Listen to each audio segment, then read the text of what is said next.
And now back to The Opie and Anthony Show on Sirius XM.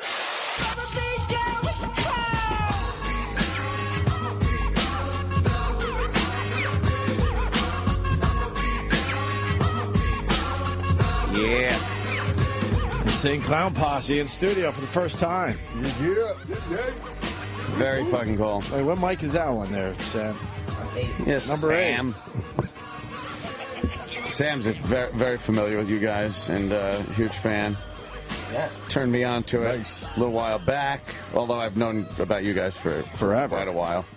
Very fucking hilarious. And then when we were looking at pictures of the naked chicks. Yes. At the endless plethora chicks at the gathering. Nudity runs wild at the gathering. Yeah, huh?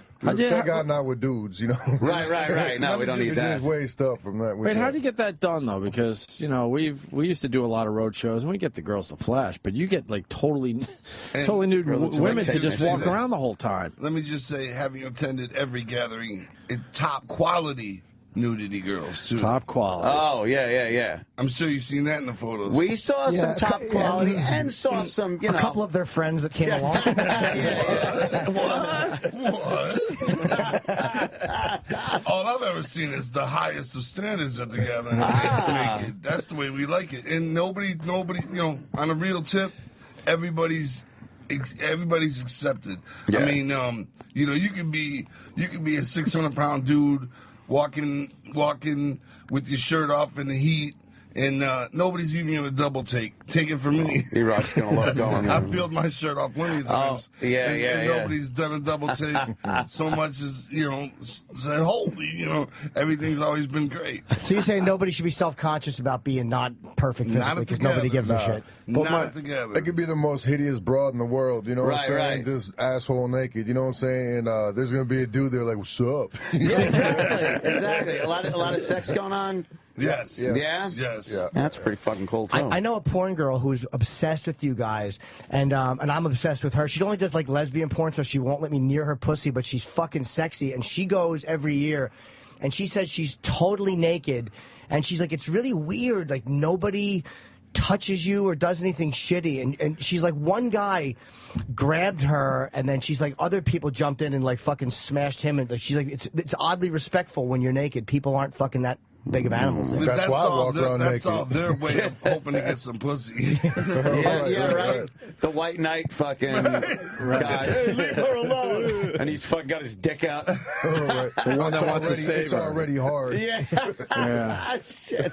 But I'm just amazed that you got it to the point where they walk around naked. Like, it didn't start out that way. You had to slowly ease into that, well, no? Yeah, it's a badge of freedom, It's a way, even if these people aren't the type to normally do that, it's a way of saying, man, we're free this weekend. We're free for these 5 days, 4 days, whatever it is.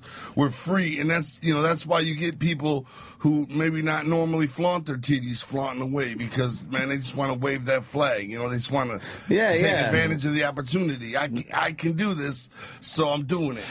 And how many people will attend the festival in 4 days? We were talking about this the other day. It swings back and forth, One year to be about 6,000, the next year to be 16,000, and then we'll put together a killer lineup, and we'll be like, this year it's easily going to be 20,000, and then it'll go back down to 6,000. You know what I mean? And it goes back down to 6,000. So it really it's just wildly different all the time. You know what I mean? And it's impossible to get an exact count because so many people sneak in. Oh, really? Yeah. I mean, it's just a campground in the middle of it's kind of hard. Nothing, you're not going to fence off a whole friggin' area. Crazy acres. Yeah. But how did you choose that place? Because they say it is in the middle of nowhere. It's hard to get cell service. What made that the place you guys said, let's do it? This really genuinely is the middle of nowhere. Yeah, straight up. I'm talking about, 30 miles west of nothing and 45 kilometers near bomb testing sites. It's way the middle of fucking Booney Tunes. And that's another part of the freedom, because it's not even near civilization. Cell phones go out 30 miles around the gathering. Wow. People complain about other festivals where they don't get internet. Cell phones. Yeah, you ain't using Gone your with phone. the wind together. You can't have no cell phone technology. You can't have none of that flavor. It's like primitive living. You know what I'm saying? Really? Yeah. Wow. Damn. In this day and age, not to have your cell phone for 4 People or 5 freak days. out. Yeah, yeah. Your fans Some people- have to love you. Some people freak out over it. What are some of the events at the festival for the people that don't know? Well, just saying one thing about the cell phones thing. Strangely enough, there's this stone pig. It's like a statue Yeah, pig. that's right. I forgot about that. And if you stand on top of the pig and lean down and stick your finger in its butthole, you will get reception. And I'm serious about that. I'm serious. On all the grounds, the only place you got to go to sit on the pig or stand on it, stick your finger in the butthole. Wow, and and you your get phone, a signal. strangely enough, gets a reception. It's wonderful. I'd like to see that Good to happen. know. In case of emergencies, you are covered. Right, Case of right. mercy, stick that finger in the butthole. You'll be all right. Did you guys, because you fucking do everything yourself, and at what point did you say, like, enough with worrying about record labels and the industry and the business, and we're just going to make this happen with just us? Like, what happened that got you to that point where you just kind of said, fuck it, let's do this ourselves? Because every label we've been on, you know what I'm saying? It's the same old story. You know, they don't know how to market us. They don't know what to do with us and all that shit. You know what I'm saying? So, you know, I mean, we've been on mad different labels, but we never got kicked off a label. We always found a loophole to get out or something. You know what I'm saying? So, Where do you market something like us? right. though, So, you know? I mean, Yeah, nobody knows yeah. how to do it but us, you know? So we're just like, all right, who needs that? You know what I'm saying? It's You like, got fuck it, I'm making a distribution, movie. that's it, you're done. You're like, Right. fuck, let's make a Western. Well, you know, they want to promote it. They want to promote it, but there's no, you know, why make a video? Nobody's gonna spin it. You know what I mean? No channels are gonna spin it. They never have. You know. Right. And they want to be able to support. No radio stations are going to play it. You know what I'm saying? So it's like, how do they do that? You know what I'm saying? Yeah, And nobody yeah. understands how to do it but us, you know? Even if we have meetings and tell them, they never do it anyhow. They wouldn't do it anyway. Right. You know. Right. So you guys just do it now with being online the last 20 years. I mean, it's gotten better and better and better. So it's like, it's got to be, it's harder in 1989 to pull off viral stuff. It's like a fucking videotape. Right. And now you just upload it, and it's so much easier to not depend on the industry. Let me tell you about the 1998 days. Physical work, brother. Our serious physical pressing tour, up man. samplers, Yeah, pressing up samplers. samplers, All and right. physically hitting the town and looking for the strips where all the cars are bumping up and down the Christ. avenue and handing them out left and right. You know what I'm saying? Going to the high schools at 3 o'clock, and when the bell rings, I have every exit covered and hitting them up with samplers, so every Clubs kid coming at out of night, high you know what I'm school saying? is getting a sampler, and then pack those vans up and roll to the next town the next day. So you're there in the morning, you're there at night, and out of these high schools, you know, thinking of where the most people are going to be so you can hand out these samplers. That was honestly how we did it in the early days, you know, flyer and sampler. We used to look forward to New Year's Eve just because we knew the clubs would be full. You know what I mean? Yeah, we yeah. could flyer more, and we can get more flyering done. You know, it was like relentless. You know, that was the way we did it. And so when bands ask today, how do you do it today? You know, it's different because a lot of the hell yeah. technology we used to do is gone. I mean, it's the other way around. Right, we used to literally spend like 48 hours straight at Kinko's. You know what I'm Yeah, saying? you'd have to go to Making the shit, print yeah. places, fucking, Right. yeah, It's like, what do you need Kinko's for? shovel nowadays, shit under you know? windshield wipers. We lived at Kinko's, man. We had all the benefits of Kinko's. That's fucked up, man. You paid your dues. Damn. You really paid your dues and fucking did all this legwork that a lot of bands don't have to do or wouldn't be Right. willing to do. And had you just depended on the industry, they might have let you guys go away. It's great that you didn't fucking let that happen. We've been let go away plenty of times. You know what I'm saying? Yeah. Like just sent, you know, just figured, fuck them, you know. But we always find a way to, you know, keep it moving. And truly, it's a lot of beauty to be in underground. You know what I'm saying? And I mean that.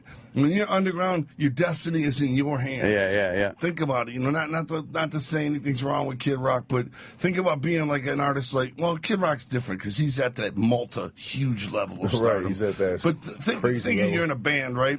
And MTV picked up your new single. You know, you just were released this year. You got a hit single. You're in effect. You're touring. You got this hit single. Everybody's looking to see who you are. It's all in effect. Then next year or the year comes after that, it's time for your new album. You better hope MTV or whoever is in the same mood they were 2 years ago. Yeah. Wow. When your CD comes flying across their desk, because they might be like, fuck this band, you know what I'm saying? And then you're done with after that. Wow, you have yeah, no backup plan, you know what I mean? Once somebody somewhere, some bigwig says, I don't want to fuck with it, you know, or I'm not feeling that no more. You know, my little sister used to play that shit to death, got me bored.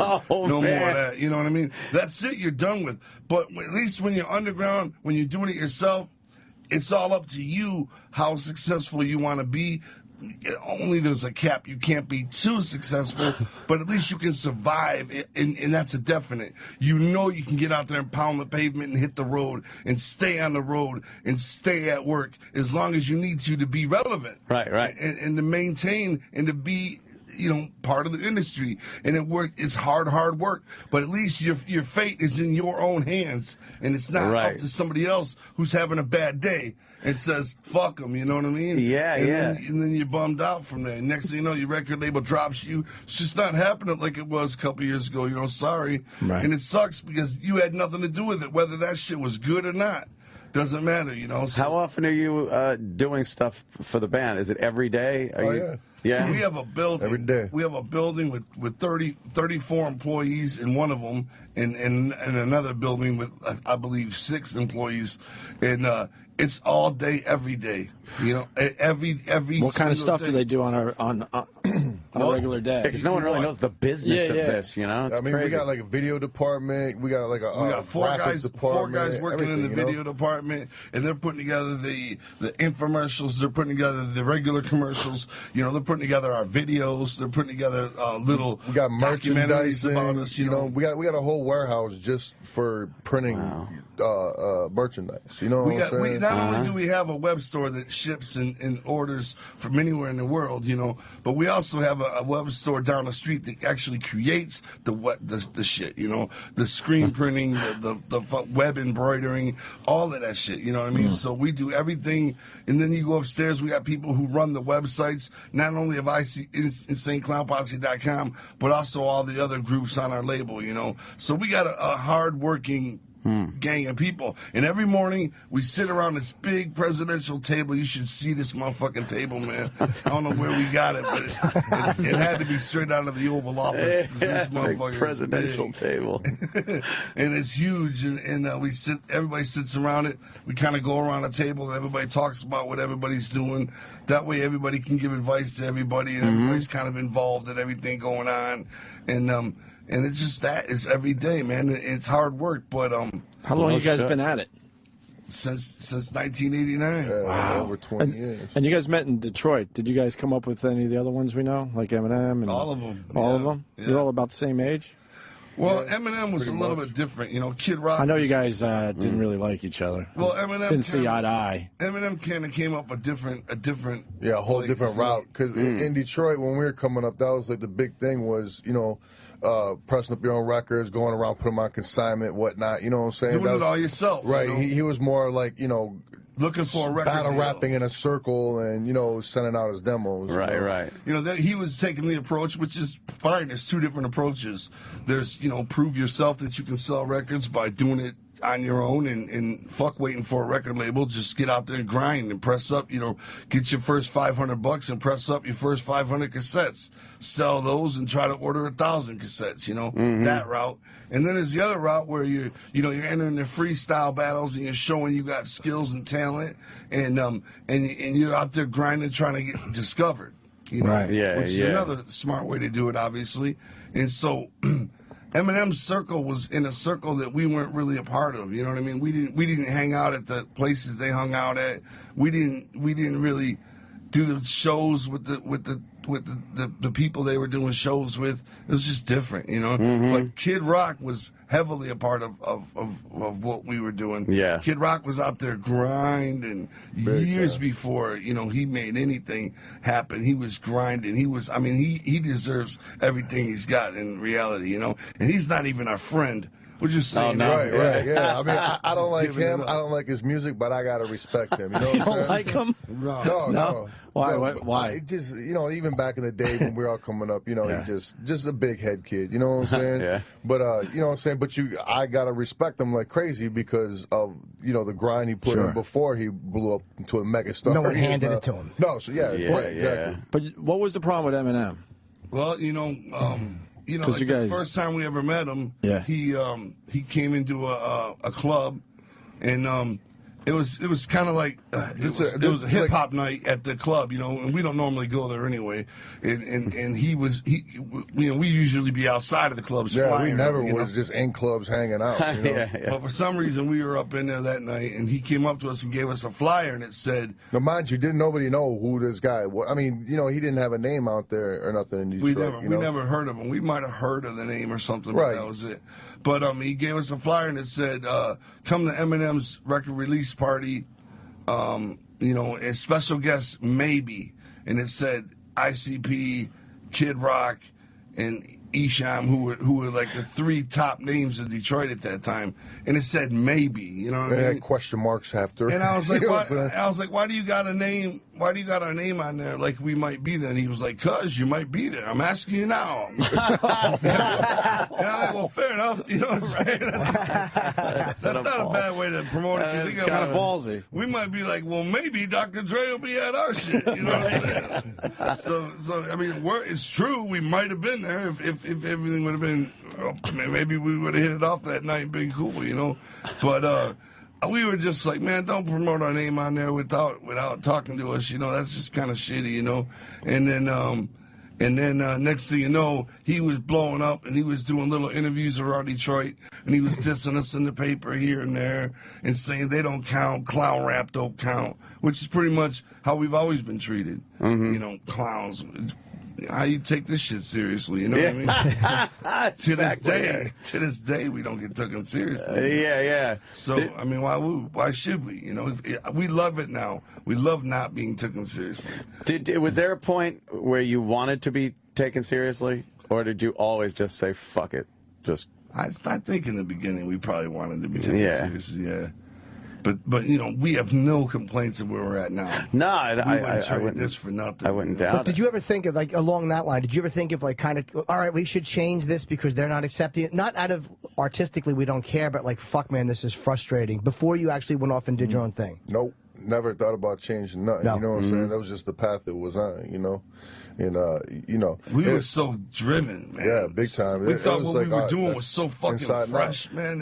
It was guaranteed to hit, man. And it was. I mean, in Detroit, it's like we were like mega stars in Detroit. You know what I'm saying? And then once it started catching everywhere else, that's where it started, you know, people were like, you know. Because you got to understand, in Detroit back in the day, you know what I'm saying, back in like the early 90s and whatnot, everybody that was coming out of Detroit had some kind of stick to him, some kind of gimmick, you know what I'm saying? One of the guys on top, his name was Esham, you know what I'm saying? He was like a satanic guy that rapped about the devil and shit, you know what I'm saying? On stage, he'd like come out of a coffin and all that shit, you know, and it'd be set up like a graveyard and all that, you know? Then you had Kid Rock, he was like the hillbilly rapper kid, you know what I'm saying? He would be driving a tractor in his videos, you know, with a cowboy hat on. And, I mean, everybody, even like kids that were like barely even known or whatever, you know what I'm saying? Would wear pumpkin masks or, you know what I'm saying? They'd be doing whatever, you know, everybody was doing that shit in Detroit, you know what I'm saying? Look like wrestling. They had like a gimmick, you know. That was what Detroit was doing back then, you know. And if you think about it, if you really think about it, a lot of the rock throughout Detroit's history has been like that too, you know. Even if they weren't from Detroit and if they had a gimmick, they did well in Detroit, like Kiss, like Alice Cooper, you know what I mean? If you were doing some old outrageous, crazy shit, Detroit loves you. Why Detroit? Doing the outrageous stuff. Probably because it's outrageous and crazy to live there. You know what I'm saying? It's like a nuclear war zone there, man. Yeah. You know, There's a lot of outrageous acts that came from Detroit. Yeah, that's Kiss's biggest market. Sure. Fucking, I think that was the first one. You guys still out of Detroit, or have you moved on from living there? Or? Well, you know, we live. I live way out, you know what I'm saying? But yeah, it's still, you know, southeast of Michigan. Yeah, we live in Detroit, but we don't live in the city. We live on the outside. But is the city as bad as they say? It's really falling apart. It sucks. Yeah, there's good parts. They try like, you know, building up some of the shitty parts, but there's just too many shitty parts to stay on top of. Christ. I guess, you know what I'm saying. My beef with Detroit is, you know, everything's divided by races. Like one street will divide, you know, white people and black people. One street for miles, you know. It's insane. On the east side, there's a city called Grosse Pointe, which like butts up against Detroit, and there's actually a fucking wall separating that suburb from Detroit in people's backyards. You know what I'm saying? It goes right. A fucking like 9-foot tall wall. You know what I'm saying? It's insane. So these rich people got this huge wall in their backyard, you know, and over that wall, it's like a ghetto neighborhood, you know, and that wall runs for miles and miles. It's just fucked up, man. Wow. That's my beef, because once we started traveling, we started to see that, you know. Right, you'd be like at a nice restaurant or something, you know what I'm saying, like in the middle of a neighborhood somewhere, and you'd be like, oh, we must be, and you'd be like in, say, I don't know, Dallas or something, you know what I'm saying? And you'd ask the waitress or whatever, you'd be like, where are we at? She'd be like, in Dallas. Well, I understand that, but like, what city outside of Dallas? Yeah, like, oh, you're actually in Dallas. Like, oh, man. This is weird. You know what I'm saying? What? I didn't see the wall. What happened? You got a Fridays in Dallas? Because we didn't have shit like that in the city. Yeah. There wasn't no malls or Bennigan's or no shit like that in the city limits. What were you doing before no the 7-Elevens band? in Detroit. Like, No, they'd be ravaged, I would gather. What were you doing before the band? Did you work? What? Oh, yeah, we were, well, I worked over 50 jobs. I mean, you name it, I did it, from car wash to dishwasher and all that shit. But our freshest job was pro wrestling, you know. We were wrestlers, and Shaggy was my manager for the most part, but he was also a wrestler. Yeah. Did you guys come close to making it in that world? You know, later, we went to WWE, and Right. we had a run there as ICP. Right. But it wasn't because we were great wrestlers. It was because of ICP. Right. You know? I remember that. I wish I could sit here and say, yeah, we did. We made it because of our wrestling skills. You know? And we also went to WCW, too, which was a dream come true, you know. We could brag about that shit forever. But back in the day, before ICP, we were wrestling around the Midwest, you know, taking bookings, you know, for $75, get out there and only get paid $15. $15 for taking some fucking bumps all night? It was like 20 people, you know what I'm saying, in a high school gym or the BFW hall. Wow. That's the independent wrestling circuit, man. Right. And sitting in the dressing room with big, fat, naked dudes with you're marinated, you're like balls 17 years old, right? There's an 80-year-old guy with his like old dick just 80-year-old chilling. balls looking right at you. You know, just sitting there. Hey, come over here. Let me give you some advice. Come here, sit down. You're like, no. Just conversing asshole naked. Who does that? Wrestlers do, you know? Go ahead, sit right You here. just can't put some underwear or something on, guy. It's really You know what I'm easy to saying? put underpants on. It's really not that much of a... I think I almost stepped on your balls. Oh, wow. Don't worry about those. I can't feel them. Fuck, man, you guys, wow. So, but yeah, wrestling Worked was the fucking shit. hard. Once again, man, that's no, you know, man, we love the fact that we did wrestling. You know what I mean? We love every hardship, man. We're so happy. We're so proud. You got to understand, when you come up with nothing, it doesn't take much to make you appreciate happiness. You know, if you come up with little, it only takes little to make you feel like you made it. You know what I mean? Well, how little did you guys come up with? What kind of families did you come from? Pretty fucking little. Really? Close to nothing. Close to nothing. Yeah. Food stamps, powdered milk, you know, little. Hunger Barrel money. Hunger Barrel food used to come to our house. You know the charity organizations. I mean, real rock bottom. Got one outfit for the school year. Yeah, that's it. Oh, man, That's it, man. When we were little, it was like, but you know, but listen, man. You don't realize it when you're a super, you know, small kid. You know, it's just life. Older, like you know? as a kid, you're just like, oh, this is kind of. We had Go the outside best and play. childhood possible, though. We had the best childhood. I mean, that was going on, yes, and that was weighing on our moms' minds. You know what I mean? But we had the best fucking childhood possible. We were off exploring in the woods. We were making the best out of every situation, you know. And honestly, man, my childhood was I wouldn't change a thing about it. Man. You know, it was so fun and hanging with each other and each other's brothers and the four of us doing things, man. We just, you know, we conquered the world. So you knew each other your whole life? Yeah, pretty much. I was like 10 years old. Really? Yeah, Wow. like But it wasn't bad when you found some money. No. Yeah, that's pretty good. They made being poor a lot easier. But for a long time, though, every little bit of money that came went back into the pot. Nice. Back into the pot, you know. Yeah. And You guys just believed, because at any moment that it wouldn't. There was a chance it wasn't going to work out for you. well, it was like everything was going back into the pot. Right. And then once more and more money was coming into the pot, you know, little things started becoming like, you know, like we would be making nothing, right? But every once in a while we'd ask our manager, hey man, can I get a new pair of shoes? And once those yeses became easier, and easier, you realize, oh, okay. But what was the first big thing you bought where you went, oh fuck, pair of shoes? those $50, those fresh ass $50 hookups were pretty fresh. You know, like we were like, this is rap money. This is fucking rap money right here, man. High fiving each other. You know, you got to understand, there was like, especially back then, there was no big lump sum of money that came in, so there was no purchase. It was like, man, we made it. You know what I'm saying? It's like, okay, you finally get a used shitty car. Yeah, you know what I'm saying? Slowly, it just, you know what I'm saying? Then finally, would come in. We had a $250 apartment with a transvestite who hung out on the front porch, and like a homeless transvestite, and we lived in the area called Cass Corridor, Detroit, and we lived in one apartment. Me and Shaggy and Billy, and then my brother somehow. This is a one-bedroom apartment. From us, you know, and we were right next to each other. And once again, you know, does everything suck? It's supposed to.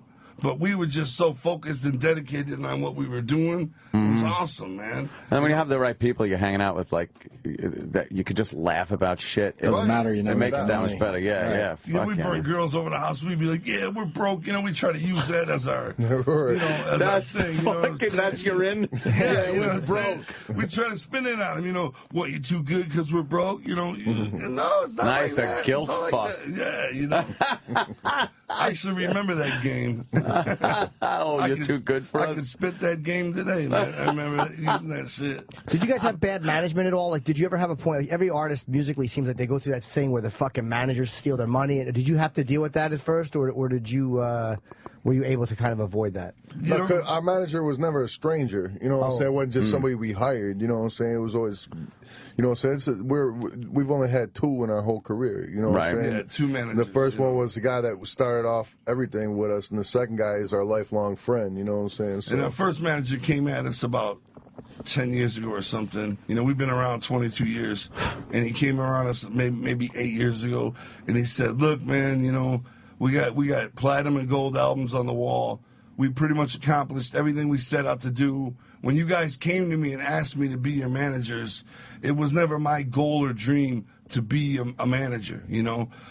I agreed to do it then, and it was interesting, and we did it, and now we've done all this, came all this way. You guys are doing really good. You know, I'm going to step out. You know what I'm saying? Like, I'm going to step out because I want to do something else in my life as well. I did this. This was your guys' dream. I'm going to step out. You know what I mean? He stepped out, and then it wasn't until a couple years later when we put our friend, who's now our manager, Billy Bill, in position, that we found out he left with millions and millions. Shit. Oh, your ex? The ex-manager? Yeah. Oh, wow. How did he do it? That's all right, man. It's all good. But how did he do it? What are you, a snake? He left us with a lot of bills he never told us about, you know what I mean? A lot of manufacturing bills and crazy shit. See, we always knew he was a super duper, like, venomous snake. You know what I'm saying? But our whole thing was, but he's our snake. He's snaking for us. Right, you know what I'm saying? That's right. We knew he was filthy, but we figured he was filthy for us. Right. He bit you a little when he was slithering away, huh? Wow. So do you guys, now you're probably more in, like, something. managing your money and being, like, because you seem like good businessmen. Like, you guys know what you want and you know how to get it done. So you're probably more focused on, let's, keep our eye on everything so no one can do that again. Oh, yeah. Well, the guy that's with us has been with us from day one. You know, he was in our squad. He also dropped out in 9th grade. Right? We all used to do when we were kids, we all used to do a paper route together, you know? And so we've been with him forever, you know? And then, like, the guy out there managing us today on the road, that's my brother, you know? He's been with us from day, obviously, you know? So we got a very small, close-knit family. The people at the office and all those employees and stuff like that, you know, a lot of those are friends from the past. A lot of them aren't. But we don't let anybody get too close. You know what I'm saying? We keep everybody in good positions where they're happy. And we don't want anybody to grow mad or salty. You know what I mean? Right. Like, if you guys want to shoot something, this is a question. Because I have all these ideas or these things, and it doesn't come to fruition. Say you say, let's shoot this video. I want to do this. Who do you have a guy in your camp that just will kind of put everything together, like a production guy? Like you'll say, hey, whoever, we want to do this. make it happen. And he lines up everything and says, okay, well, if you want to do it, I got the crew and we'll do it. Yeah. Yep, his name is Brian Kuma. And we go right to him just like you said. You know, we want to shoot a video for this song. Get the location, you know. And he'll be like, he'll grab his pen and get all excited. And then we'll be like, he'll be like, what do you want to do? You know, do you have any ideas? And he'll get all excited and geeked up. And then we'll be like, yeah, we want to, you know, if we have any. If we don't have any ideas, we'll be like, come on, man, you start thinking about it, you know. Mm-hmm. And then he'll start thinking about it, come back a couple of days, got some flavor on the mind, you know. But that, man, we got a lot of really, really, really bomb-ass employees back there, man. We were really blessed, man. Super blessed, you know. Ever get into any brawls with anybody that you work with? Like, sometimes, you know, you're close like that, friends working together. Kind of mix it up every so often. You ever? No, absolutely. Never had to punch anyone in the face. Not as far as people that, you know what I'm saying. Right. As a matter of fact, there's an old psychopathic rule, you know, Yep. If you fight with anybody, true shit. If you're about to get into a fight with somebody, you're mad enough where you're about to fist fight, and the other guy wants to fight too, you both have to get naked and fight butthole naked. Therefore, suddenly you're two men rolling around naked with each other. And it turns a lot of fights. I can imagine. If you want to fight, you can fight like that. You know what I mean? That's hilarious. That way we're laughing at both of you while you're doing it. Yeah, no shit. Sam's a big fan. You got a question there, Sam? Yeah, I can ask you questions all day. On the wrestling thing, where was the toughest locker room to deal with? Because I would imagine, you know, you guys said you come in not because you're great wrestlers, because you're the ICP. That probably didn't sit well. WWF was you know, that was the most like trying for us. You know what I'm saying? Because everybody that was in WWF or WWE now, whatever it's supposed to be called. Yeah. But you know what I'm saying? They were like, well, you're not wrestlers, so they, you know what I'm saying? You be getting punched for real and stuff. We had some drama in WWF, you know, but are you talking about? Why, they didn't like that you had some heat, so they're going to make it hurt a little bit, right? Well, we got into it, yeah, in WWE. Like, a lot of wrestlers didn't respect the fact we were there. Right, yeah. So they would go over backstage what we were going to do, and then when we got out there, it was fight time. Wow. You know, and that wasn't with everybody. That was only with the guys that were our age. The legends, like the Road Warriors or something, you get out there and it would be easy as hell. Huh. They would be cool as hell with you, you know? But if you were wrestling some up-and-comer group your age, that they feel like you're threatening their spot, look out, man. Anyone you would name? Yeah. They would give you the beatdown. No, I mean, do you name names or no?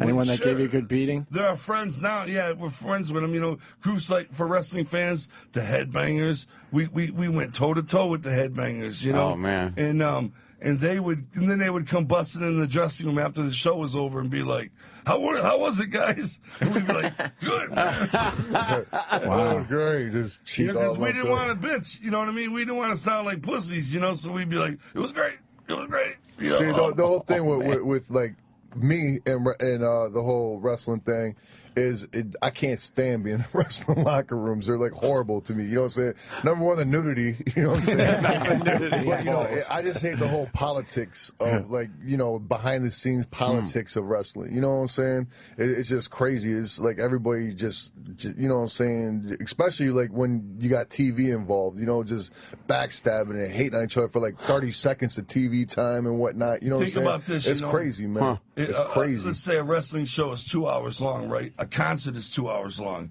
A wrestling show, you got 20 wrestlers all jockeying for position. You know what I mean? They all want that shine. They go out there, they only get the spotlight for a little bit. As for a band, goes out there and they can play by themselves for an hour. But wrestlers go out there, they got 10 minutes at the most to shine. So they want to, you know, backstage, it's all like, you know, a lot of conniving and you know, shucking and jiving and people wanting to, you know, stab somebody for that spot, man. You know, Greg, it's funny, the show you guys have on Fuse, it's called Insane Clown Posse Theater, and it's on Wednesdays at 11 o'clock. And they asked me to do it and to go on, and I didn't recognize Greg Valentine. I didn't realize that was the Hammer. Oh, of course. Until he came, I was, you know, at first I thought it was like some guy with a wig who's pretending to be a lady. I'm like, who is that? And then when he guides me off at the end, I'm like, this is fucking great. I think I even said that you're Greg the Hammer. I couldn't fucking believe you got him to just stand there in that silly fucking hat. It was unbelievable that he was a part of that show. Hell yeah, man. He was the first guy we called, you know. He's got the perfect face. We figured, you know, we wanted the character where something funny goes off and everybody's laughing, and then you cut to the guy who doesn't find it funny at all. That's stone face. What a better face. Greg the Hammer, you know what I mean? He's perfect for it, right? You know, nothing's funny about that shit. However, he's laughing all the time. You know? Yeah. He's not the kind of guy that, you know, that's just his nature. So that's cool, too. You know, we love him however he comes, you know. He was very pleasant. He was surprisingly nice off the air. He's like, oh, I really enjoy your stuff. I was like, Jesus, fucking the Hammer said talking this pleasantly. It's weird when you see people off camera how nice they are. Sam, what are we missing here? Well, what about, I'm wondering about critics, because obviously you guys are saying you don't get taken seriously and you get a lot of heat in print and in radio and stuff, but these are people that don't have to deal with you face to face. Like when you meet people face to face, do you find that they're singing a different song? Oh, no question, man. They do. Of course, that's everybody. Right. It is, right? Yeah, that's most and critics. The thing about critics is whatever they're critiquing and whatever, like a music critic or a movie critic, 9 times out of 10, they're somebody who failed at that profession.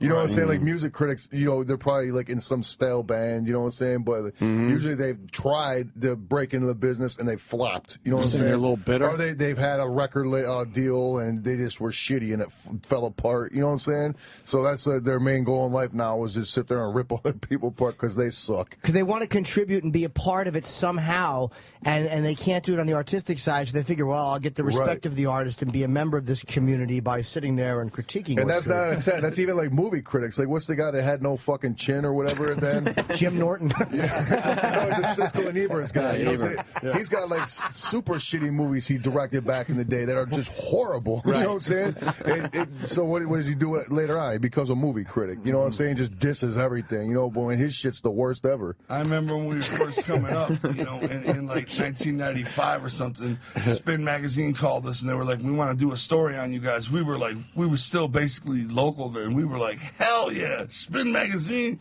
what? So then this 4-piece or 4 or 5 page comic strip about us comes out about 2 months later, and it portrays us in the most horrible light, shit. you know? Totally dissing the hell out of us, totally dissing the Juggalos, calling you know, Making us to be racist Juggalos and stuff. Racist and all kind of ill shit. And who wrote it? 2 guys that were in a band called Big Chief back in the day that were this close to making it, from Detroit, but just didn't quite do it. So then they see ICP blowing through all the shit, blowing past them, doing better than a lot of bands, and they just had so much anger in them, they somehow worked it out, and they were the ones that wrote that story, you know? And these were our friends, man. You know what I mean? Wow, man. Just jealous. Just fucking jealous. The fullest, man. I'll never forget that, because that was the first time that happened, and from there, I've seen a career full of it. You know? Do you guys get black crowds as well as white crowd? Like, do you like? Because was there any resistance from black audiences to you guys being white and hip hop, or no? No, not really. No resistance. Nobody's saying, you know, coming and having a beef about it. You know, but I'd say our audiences are mostly white, but it depends on where you're at in the country. You know, but I try not to. I just try not to pay attention. Yeah. And it's all fine by us. You know what I mean? And the event, the gathering too. of the Juggalos is August 7th through the 11th. And I am performing there on the Friday night. Hell yeah! Charlie Murphy is there, I think, on the Saturday in the comedy tent. That's pretty cool, man. JuggaloGathering.com for tickets and all the information you want. And Juggalo has 2 G's in it. But I'm actually, I was looking forward to and afraid of this gig all at the same time. Like, it could be terrible and frightening, or it could be fucking great. But I am actually. No fear, it'll be great. Oh, good. You're It'll gonna love be it, great. Jimmy. Well, I want to know more about the gathering in general. Like, what goes on? You guys perform every day, obviously. We do something every day, but we do 3 like main performances. Our set, a set for another group of ours called Dark Lotus, and another group called Psychopathic Riders. We have But we do like in store, you know, we do like, you know, Signings, appearances and stuff, like yeah. that, seminars. Seminars, yeah. Seminars on what? us, you know, like giving all the news of what we're going to be doing in the next year. Yeah, every day we have seminars. Different people that are there will do like seminars. A lot of people just kind of do like a Q&A, you know what I'm saying, as far as the seminars go. But we like just drop news, you know what I'm saying? Tell just everybody what our future plans are for the next year and what we're going to be up to. And then like Shaggy said, you know, there's ICP, which is me and Shaggy, of course. And then there's also super groups on our label. There's two of them. One of them is called Dark Lotus, which is made up of ICP and a group called Twisted, and another called Blaze Your Dead Homie. The five of us come together and form as Dark Lotus. We don't get the tour, but maybe once every 3 years. However, we play every year at the Gathering, you know, and that's a big deal for the Juggalos. Do you wear the makeup when you're in Lotus? We wear masks, or we wear a different type of makeup, you know. And then there's also Psychopathic Riders, which is the same five under gangwear, like, you know, like Crips and Bloods. And we just totally jack other people's beats and just do like spit like ridiculous gangster rap over it. We say fuck like copyright and we just use everybody's beats we want. and we sell it. We sell it over the internet. Right, it's not like a mixtape where people pull it out on the internet for free rapping over people's shit. We sell it. We sell it and we put it out, and we don't even, where it says a label, it doesn't say Psychopathic Records, our label. It says Joe and Joey Records, you know, and it says copy wrong. Hey, do you guys ever, cause like you listening to you, like you're really smart business guys, and like colleges or people that have these speakers come in and talk about the business or music, they should ask you to come in and talk, because I think what you do is more inspirational to an artist who is struggling and new than to have somebody who has just made it a conventional way, because your way is a way that guys can actually go out and really try to push themselves as opposed to just waiting for someone to recognize them. Well, you know, I think there's so much you can do today, though, with the internet alone, you know, that to even beyond what we could tell them. Like, right, I mean, there's so many people that got, you know, with major deals that, like, started out from a viral video. You know what I'm saying? Like today, groups are blowing up off viral videos is what I'm trying to say. I think that's the quickest route. Like, if you can think of something, you know, witty and you know, attention deserving and fresh to stick on there for 10 minutes or even 4 minutes up on YouTube, you can blow up off that shit. Right. I mean, even if, like, you know what I'm saying, your music sucks and you got an awesome video, like what's that rapper Soulja Boy, you know what I'm saying? It was just horrendous, you know what I'm saying? But he was so large, you know what I'm saying, because of YouTube, you know? And so did Justin Bieber. You know, he blew up off YouTube, and endless. And a lot of guys are doing it, you know. And even if you're not able to dance or be cute or any of that shit, you can take your music and put it to some footage that's good and put it on YouTube. Like maybe all car crashes. You know, you can't take your eyes off that. So that shit's going viral. Everybody's watching car crash after car crash, but they're listening to your shit. You see what I'm saying? I mean, the internet is really still opening doors that we're still trying to run through, man. I'd feel weird in a position trying to teach when we're still so much learning, you know. Yeah. But it's still a direction I think that's really most people wouldn't go in, and you wind up doing it and making it. Like it's instead of dropping out and listening to the labels, you went and you made it, which is amazing. Because the labels don't know shit. They're no superheroes. They don't know more than any of us. You know, when you guys are sitting around and thinking about what's best for your band, you're probably right. You know what I mean? Yeah. And no label knows more than you just because they're a record label. Right, they just got a lot of money and connections. You know what I'm saying? They throw a lot of money at the radio programmers. They throw a lot of money at MTV or whatever video outlet, you know what I'm saying, to get shit spun. That's the only benefit they have over independent people. You get to the label, you start talking to people at the label, and you find out these guys don't really know shit, man. Yeah. I thought this is where this is where the geniuses were, and this is how to hold the matrix. That's what every business you realize from everything, from your first job, maybe washing dishes in a restaurant. You realize the guy that runs the restaurant is a fucking asshole. Right. He doesn't know anything. Up to anything. And you go and you think it's like, it's got to get different at a certain point where someone's got to know what the fuck they're doing. You realize, no, no one knows what the fuck they're doing. Except you. Yes, you know what's best for you and what you want to do. That's right. And speaking of the viral videos, you guys have had a few. Miracles being one of them, of course. And I just checked my Twitter. Everyone's like, you got to ask them about magnets. Yeah. Got to ask them about the magnets. Well, you know, magnets. Were you surprised by the success of that? Yeah. Yeah, big time. Super. How big did that get? It didn't go like, you know. Yeah, it's no side numbers. But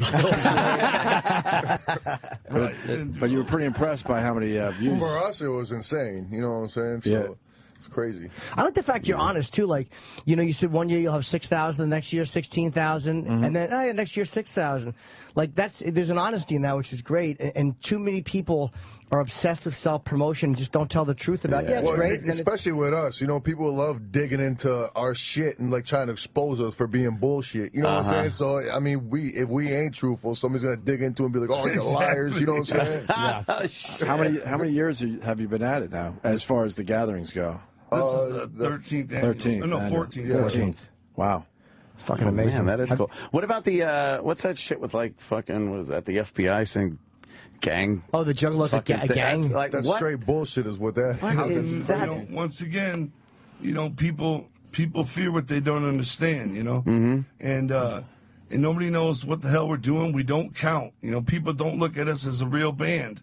They say, man, there's these idiots out here. Why are they here? You know, and so even the government looks at all our fans getting together and they say they're a gang. You know, I mean they've actually named Juggalos, our fans, a gang. Now, meanwhile, you wouldn't get that from another band and their fans. No. Like you wouldn't say, "Oh, I think they're the Believers. They're a gang." Lady Gaga's Little Monsters are a gang. Yeah, a gang. You know what I'm saying? That's why. That just seems like it's unbelievable at first stupidity. I thought it was funny, but then you look at it the way it affects people. You know, people that maybe have your charm on or this tattooed on their arm or something, and they get pulled over. Next thing you know, they get written up as a gang member. They get busted later with a little pot in their weed, little weed in their pocket or something. They get sentenced as a gang member now. Yeah, you know, wow. Not, you know, people try to join the army. They got this tatted on their arm.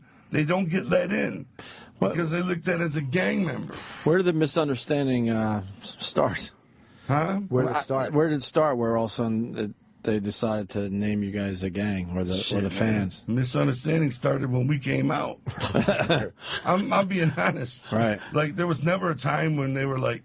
Oh, but it wasn't based on some dumb little incident that happened and they blew it out of proportion or anything. The whole thing is crazy because like. You know, you got a group of people that are so large, you know what I'm saying? You're going to have all walks of life. You're going to have some crazy people. You're going to have some kids that happen to be in gangs, you know what I'm saying? But, like, you know what I'm saying? Because, like, some hardcore Southside Chicago kid is in a gang and happens to be a Juggalo, doesn't mean that some kid in Spokane, Washington, that, you know, in the suburbs living with Leave It to Beaver style, that happens to be a Juggalo is in a gang. You know what I'm saying? Same thing, right. Of so course. It's like they put their finger like everybody's a gang because there are, you know, you're going to tell me that there's not people that love John Cougar Mellencamp that happen to be in a gang? You're you know talking to three of them. Oh, pink houses. It's terrific. I love John Cougar Mellencamp. I'm not in a gang, but you know what I'm saying? I was a kid, I was. Do you love the man you know or his music? Because we had him in. The music. Yeah, we had him in. He's a little rough. Did he come in? Oh, a few times. At NEW, really. Yeah. But I'm just saying, like anybody like that, you know what I'm saying? Cause, Steely Dan. I'm sure his gang members listen to Steely Dan. You know what I'm saying? Sure. But we're fighting it. You know, we're suing. Yeah. You know, we're not just gonna. If we don't sue them, and the years go by with the FBI saying that Juggalos are a gang, eventually the world would just accept it that they are. And they would be. And that's it. Take our entire legacy and shit on it, you know? Yeah. I don't know if you can actually win in suing the FBI. You know what I mean? Yeah. Can you actually win something like that? But we'll die fighting it. Wow. We'll go broke fighting it. You still get audited every year. Oh, my God. Not doing anything about it is the worst thing to do. Yeah. What about the movies? How well do they do? You know, We saw a clip of the Western. this morning. It's still and it doing. made us laugh, man, big time. It's still doing, you know, like Showtime. You know, it plays on Showtime all the time. You know what I'm saying? It's still going. You know, it's still going. It's a movie's a cool thing because it's so not, it doesn't have to only be hot the year it comes out. You know, we keep looking for new deals and new places to get to play it. You know. And so it's still going, you know. Did you guys? We're happy with it. How long did it take you guys to do that? Because the video quality, like the production value in the small clip we saw, it was really good. It wasn't like you guys did it with a home video camera. It looked like it was professionally done. It was decent, yeah. Yeah. It's really decent. A lot of surprise cameos from people in it. It's a lot of fun to watch. It's laced with, you know, funny cameos from people. Well, that's actually what is like the inspiration originally for it was like you said, like with video cameras and stuff. Because back in the day, like Master P's movies, before he got like serious about it, you know, it was just a home video. A lot of rappers were doing that, like, especially like B rappers and stuff. You know, they try to like come on the record with a, you know, a hood movie or whatever. And it's just so shitty because, you know, it was a video camera, you know. And we used to always watch those movies and love them because they were so cheesy and shitty. You know what I'm saying? So like back in 1999. We did a movie called Big Money Hustlers, and it was kind of like a spoof off those kind of movies, but it was done good. You know what I'm saying? It was done professionally, right? So, but it was done like, you know, just like the Big Money Hustler style or Rustler style. You know what I'm saying? Just silly shit through the whole thing. Yeah. And but that was like, you know, Island back in the day getting involved in it, and you know what I'm saying? They threw crazy money at it and whatnot. You know what I'm saying? And then a few years before we did Big Money Rustlers, we did a super B shitty flick called Death Racers, which, you know, is a B flick off Death Racer. And that was as a favor to a friend. Right. Well, our friend out in L.A., right, soda, right. And we seen how he's doing it, and we were like, we don't need, you know what I'm saying, some company behind it. We could do this. You know what I'm saying? If he's doing this shit, we could do it. But, you know what I'm saying, with a higher budget, you know what I'm saying? And then so just from learning what we learned from that shitty movie, you know what I'm saying, we were like, well, let's make a sweet movie doing the same shit, you know? And that's, you know, we got 3 movies out. 2 of them we put out. Only Big Money Hustlers, the latest one, the Western. That's Rustlers. Was the one fully we did. That's the one. That's fucking hilarious. I like how the lingo has nothing to do with the Old West. It's just like, wait a minute, what? And the cowboy hats on with the makeup. Wow. And you got 9, but he's not concerned with the makeup, right? I think it's just the 9 cards that he has an issue with. Like, why are you dressed like that? It's the West. It's fucking hilarious. The whole movie is stupid like that. Yeah. It's like Airplane, you know, old school style like that. Sure. Yeah. Great movie. Where do you guys stay when you're when you're at the campground? Do you guys just stay in tents, or do you kind of come and go? Because I got a bus. Oh, you do have a bus. You stay on the bus. Yeah, and we cruise around on golf carts and check everything out. Check the comedy out. Check the wrestling out. Check the women's oil wrestling out. Check everything that's going on. You know, there's all sorts of fun activities, like they call one of them is night court. And it's where Juggalos get out there and have court against each other.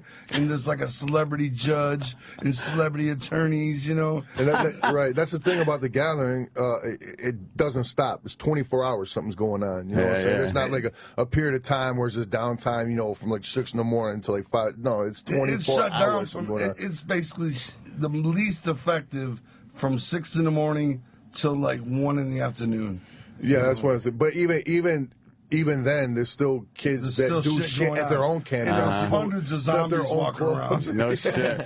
Yeah, a lot of sleep deprivation going on, mixed with drugs. There's hundreds of zombies walking around who are clearly asleep. Right, They're sleepwalking. just You know, walking. you just see the fog and the ash from fires and shit. It's crazy. Wow. The first one, when you did the first one 14 years ago, whatever it was that a smaller one that's obviously blown up into something? Oh yeah, definitely. Yeah, the first 2 or 3, I should say, were held inside of the first 3. The first convention one was, centers. Yeah, the first one was just a convention center. Then the second and third one were convention center / hotel things. You know what I'm saying? Until there was a riot one time because somebody showed their tits. Yeah, somebody punched a police horse in the face. Oh man! All kinds of craziness happened, and we didn't know what we were gonna do. And then we decided to try it outdoors. And little did we know, honestly, we had no idea till we did that first one outdoors. And the police weren't allowed on the grounds because it's private property. And it was just euphoria of flavor. And to be honest, that's like a big reason why, you know, any kind of violence whatsoever is so minimal, because there's no police there. You know what I'm saying? There's no the bullies ain't there. You know what I'm saying? Like, put There's that no down. fights. You can't do that. And every time that somebody writes about the violence at the gathering, they say, well, there was already a stabbing. You know, they don't write that it was between two hot dog vendors. You know what I'm saying? Right, nothing to do with us Juggalos, nothing. You know what I'm saying? Yeah, right. They're battling over prices. You know what I'm saying? Oh, man. Yeah, or hot dog buns or something. That shit, man. You know, they want to make it sound like it's all violence, but to be a Juggalo is not easy. Okay, to be an ICP fan, to go around waving that flag, it's not a well-received thing. You know, people are not like, "Oh, you're a Juggalo, cool, dude." You know, it's supposed to be like, "You listen to them fucking idiots," you know, and so it's not easy being a Juggalo. Yeah. However, therefore, when you get to a concert or you get to somewhere like the gathering and you're surrounded by people who share the same interests as you, and they share the same type of, you know, love for things, it's like the ice is immediately broken, and these people are your friends. These people are your family, and it's like, you'll see, I promise you, when you get there, you'll be like, man, the minute you walk in, you can just feel the love, man, and that's the real beauty. Everybody that follows ICP, the Juggalos, so to speak, they know the real beauty in being a Juggalo is not Shaggy and Violent J. You know, we just provide the soundtrack. The real beauty is being a Juggalo. Man, that's, I mean, in being around other Juggalos and being a part of something and not being alone. That's the real beauty of what the Dark Carnival is. And we just make hard songs. You know what I'm saying? And Jim, you will be part of that. Yes, I'm performing not this Friday, but a week from this Friday on the 9th. I'll be there. It's an 11 o'clock show in the Comedy Tent. And again, if you're there the whole weekend or the whole week, Charlie Murphy is headlining the next night. So I'm actually looking forward to it. I think that sounds like a blast, man. Guys, thanks so much for coming in. Does my episode, you guys are cool as fuck. Does my episode air before that, or no? You're not sure? The episode I did with you guys, does that air yet? This Wednesday. We're not sure about. I hope it's the next one. I hope it's on Wednesday because it was fucking funny. Oh, cool, man. Yeah, I'll be interested to see how it turned out. Nice. Well, I'm glad you guys are here, and I'm looking forward to going out and doing the gig. And go to ICP on Twitter or juggalogathering.com. And the Insane Clown Posse Theater. It's Wednesdays at 11 o'clock on Fuse. And I'm not sure if my episode airs, but it was really fun and very silly, and I had a lot more fun doing that than I thought I would. I really enjoyed doing that. That was great. It was great, man. I mean, it was beyond good. It was just, it felt all right. You know what I mean? It felt real good. It was cool. It was just perfect, man. So make sure you check that out. Even if you can't see it live, DVR it, or fucking do something to it. Just see it, man. I certainly wasn't worried I would say something too rude. I'll say that. That was the beauty of it. I wasn't like, oh, I'm going to piss the guys off if I say cunt. And tomorrow we got Dana White, and I guess that's it for us today. This was great, man. Come back and see us, all right? Thank you, guys. Absolutely. Thanks, guys. Insane Clown Posse, everyone. Opie and Anthony have left the building. After O&A Live with Sam Roberts. It's next. Walking with your shirt off in the heat, and nobody's even going to double take. Take it from me. Erock's going to love going. I've peeled my shirt off plenty of times. And nobody's done a double take so much as, said, holy, everything's always been great. So you're saying nobody should be self-conscious about being not perfect physically because nobody gives a shit? Not together. It could be the most hideous broad in the world, you know what I'm saying? Right. Just asshole naked, you know what I'm saying? And there's going to be a dude there like, what's up? Yeah, exactly. A lot of sex going on. Yes. Yeah? Yes. That's pretty fucking cool, too. I know a porn girl who's obsessed with you guys, and I'm obsessed with her. She only does like lesbian porn, so she won't let me near her pussy, but she's fucking sexy, and she goes every year, and she says she's totally naked, and she's like, it's really weird, like nobody touches you or does anything shitty, and she's like, one guy grabbed her, and then she's like, other people jumped in and like fucking smashed him, and like, she's like, it's oddly respectful when you're naked. People aren't fucking that big of animals. That's why I walk around naked. That's all their way of hoping to get some pussy. Right. The White Knight fucking guy. Hey, leave her alone. and he's fucking got his dick out. Right. The one that wants to save It's her. already hard. Yeah. Yeah. Shit. But I'm just amazed that you got it to the point where they walk around naked. Like, it didn't That was start pretty out good. that way. You had to slowly ease into that, Well, no? yeah, It's a badge of freedom, you know. It's Right. a way, even if these people aren't the type to normally do that, you know, it's a way of saying, man, we're free this weekend. We're free for these 5 days, 4 days, whatever it is. We're free, and that's why you get people who maybe not normally flaunt their titties flaunting away because, man, they just want to wave that flag. You know, they just want to take advantage of the opportunity. I can do this, so I'm doing it, you know. And how many people will attend the festival in 4 days? You know, we were talking about this the other day. It swings back and forth, you know. One year to be about 6,000, the next year to be 16,000, and then we'll put together a killer lineup, and we'll be like, this year it's easily going to be 20,000, and then it'll go back down to 6,000. You know what I mean? Yeah, no fucking It goes back down to 6,000. So it really don't. It's just wildly different all the Right. time. You know what I mean? And it's impossible to get an exact count because so many people sneak in. Oh, You know what I'm really? saying? Yeah. I mean, Sneaking it's just in a numbers campground are in the middle of Yeah, it's kind of absolutely hard to. nothing, You're not you know going to what I'm saying? fence off a whole friggin' Right, like area. crazy so. acres. You Yeah, know? yeah. How did you choose that place? Because they say it is in the middle of nowhere. It's hard to get cell service. What made that the place you guys said, let's do it? This really genuinely is the middle of nowhere. Yeah, straight up, I'm man. talking about, man, 30 miles west of nothing and 45 kilometers near bomb testing sites. It's way the middle of fucking Booney Tunes. And that's another part of the freedom, you know, because it's not even near civilization. Cell phones go out 30 miles around the gathering. Wow. People complain about other festivals where they don't get internet. Cell phones. Yeah, you are ain't using gone your with phone. the wind at the gathering. You can't have no cell phone technology. You can't have none of that flavor. It's like primitive living. You know what I'm saying? Really? Yeah. Wow. That's, in this Damn. day and age, not to have your cell phone for 4 People or 5 freak days. out. Yeah, yeah. Your fans Some have to. It's like, how do they do that? You know what I'm saying? Yeah, And nobody yeah. understands how to do it but us, you know? Even if we had meetings and tell them, they never do it anyhow. They wouldn't do it anyway. Right. You know? Right. So you guys just do it now with being online the last 20 years. I mean, it's gotten better and better and better. So it's like it's got to be. It's harder in 1989 to pull off viral stuff. It's like a fucking videotape. Right. And now you just upload it, and it's so much easier to not depend on the industry. Let me tell you about the 1998 days. Physical work, brother. I'm serious. Physical Live pressing tour, up man. samplers, Yeah, pressing up samplers. samplers, All and right. physically hitting the town and looking for the strips where all the cars are bumping up and down the Christ. avenue and handing them out left and right. You know what I'm saying? Going to the high schools at 3 o'clock, and when the bell rings, I have every exit covered and hitting them up with samplers. So every Clubs kid coming at out of night, high you know what I'm school saying? is getting a sampler,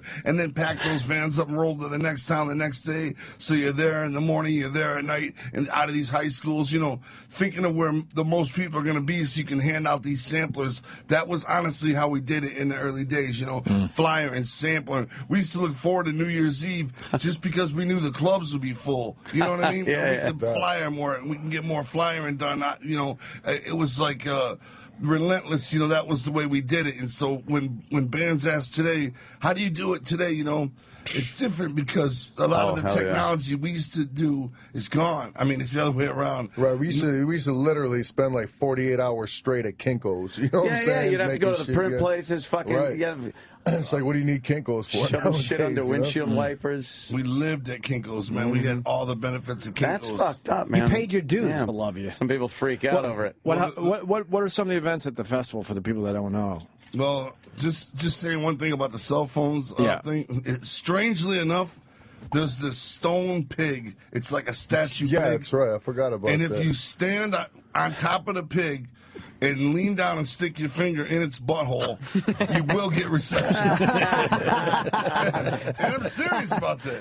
I'm serious. Out of all the grounds, the only place you got to go to sit on a pig or stand on it, stick your finger in the butthole. Wow, and and your you get phone, a signal. strangely enough, gets a reception. It's wonderful. I'd like to see that Good to happen. know. In case of emergencies, you are covered. Right, It's a right. mercy. Stick that finger in the butthole. And you'll be all right. Did you guys, because you fucking do everything yourself, and at what point did you say, like, enough with worrying about record labels and the industry and the business, and we're just going to make this happen with just us? Like, what happened that got you to that point where you just kind of said, fuck it, let's do this ourselves? Because every label we've been on, you know what I'm saying? It's the same old story. You know, they don't know how to market us. They don't know what to do with us and all that shit. You know what I'm saying? So, you know, I mean, we've been on mad different labels, but we never got kicked off a label. We always found a loophole to get out or something. You know what I'm saying? So where do you market something like us? Right. Though, So, I mean, nobody knows yeah. how to do it but us, you know? So we're just like, all right, who needs that? You know what I'm saying? It's like, fuck it, I'm making a movie. Right. You're like, fuck, let's make a Western. Well, you know, they want to promote it. They want to promote it, but there's no, you know, why make a video? Nobody's gonna spin it. You know what I mean? No, the channels are gonna spin it. They never have. You know. Right. And they want to be able to support. No radio stations are gonna play it. You know what I'm saying? So. And now back to the Opie and Anthony Show on Sirius XM.